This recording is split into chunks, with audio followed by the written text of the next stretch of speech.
I'm going to be doing this one faceless because it's one that is very close to my heart and very difficult for me.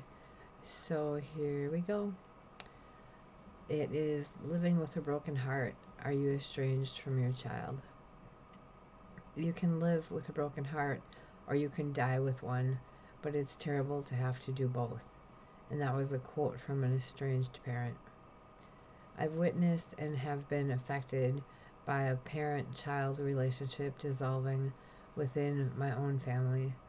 There are also been many stories shared with our parenting coaching team by parents going through either complete estrangement from a child or dealing with a child who is distancing themselves from the family. Now, in this case, they're just talking about child. Mine is three children, my three children. Um,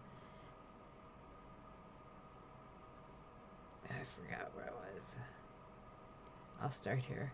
There have also been many stories shared with our parenting coaching team by parents going through either complete estrangement from a child or dealing with a child who is distancing themselves from the family. If you're in this situation now, whether or not you were aware of the suspected problems in the relationship, when cut off, you were probably faced with tremendous amount of pain, shame, and guilt. Unfortunately, like many other parenting scenarios, parents are often under fierce scrutiny and are the target of judgment by the general public when this happens. Let's be honest, some people might assume that parental estrangement has happened as a result of neglect or abuse by the parent. There's no denying that this accounts for some of the situations, but I know from my own experiences that it doesn't cover all of them. Why would an adult child sever ties with his or her parents? There are different events and situations that can create conflict in families, some subtle and some more obvious, that serve as a strong undercurrent in the family dynamic. Reasons like substance abuse, divorce, disagreements about boyfriends, girlfriends, spouses, and personality differences are all common struggles in the parent child relationship. It, in my situation, is divorce. Um, Even though it may seem unfathomable, an adult child has clear reasons in their mind why they may choose to discontinue communication with the parent. Whatever the cause may be, it's normal to feel a deep sense of loss and to evaluate all the possible reasons where you could have gone wrong. The excruciating part for many parents is the not knowing. They are often left completely in the dark as to why their child has chosen to end the relationship. Ultimately, the child may feel that the relationship carries more hardship than benefit. It is important to recognize that each member of the family will have a very different perspective on what it's like to be part of that family. James Lehman talks a lot about how certain parenting styles work with some kids and not others. What makes parenting so tricky is that you may have the perspective that you acted out of love and respect, but the way your child experienced it may be a very different reality. Simply said, even though you can do something with good intentions, it may not be seen that way by the person on the receiving end of the action. Parents are left to their own devices to figure out how to cope with and accept a child's decision to break off the relationship because it's not easy to openly discuss the fact that you have no contact with your child. One of the most significant issues you may be confronted with is the powerlessness of feeling of permanency concerning your child's decision. Parents in this situation, sorry, Parents in this position struggle with whether or not to keep trying to reach out, and if so, what to say or how long to try.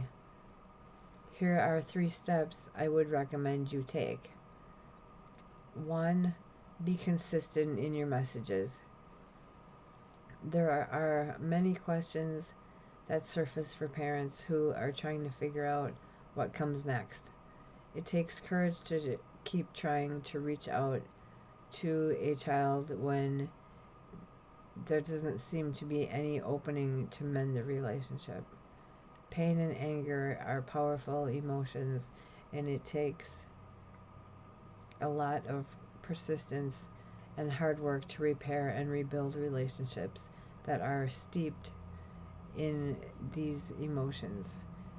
Sending a constant message that you wish to heal the relationship can convey a strong sense of commitment to moving forward. Depending on the situation, you might email or leave a voicemail message every so often and say, "I love you and I'm always here for you. I want to talk when you're ready." Another option that may feel less invasive for the adult child is to receive an amends letter from the parent. This is something that you can ask for help with from a therapist or support group. 2. Be prepared to own your mistakes. On your end, I think it's important to be prepared to listen and make an effort to not only understand what your child has experienced, but to own instances where you may have been in the wrong. You may not be able to identify with everything your child decides to share, but try to find something that you can agree with that does reflect something that you see in yourself. There are 2 sides involved in the relationship, bringing their own resistance to change. You may struggle with hearing how you have disappointed or hurt your grown child. While your child may be overly invested in hanging onto the anger they have because it feels good to keep blaming someone when you feel wronged by them. And 3, get support for you. I want to urge any parent who may be going through this right now to get support for themselves. Seeking out counseling or a grief therapy group can be a great avenue for a parent to work through the devastation of being cut off. The first step toward healing is recognizing how troubling and painful it is when a child walks out of your life.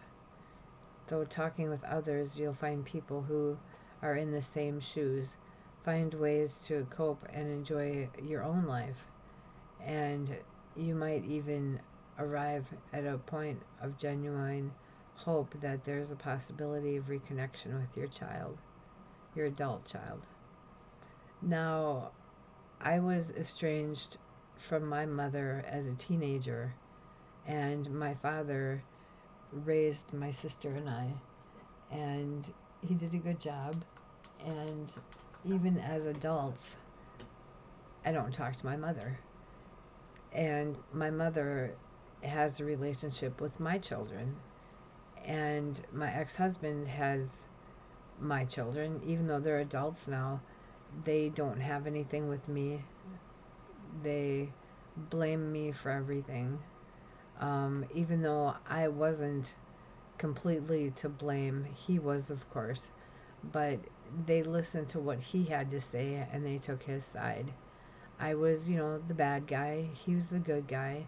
And I've sent them an SD card with all their pictures on from baby on up.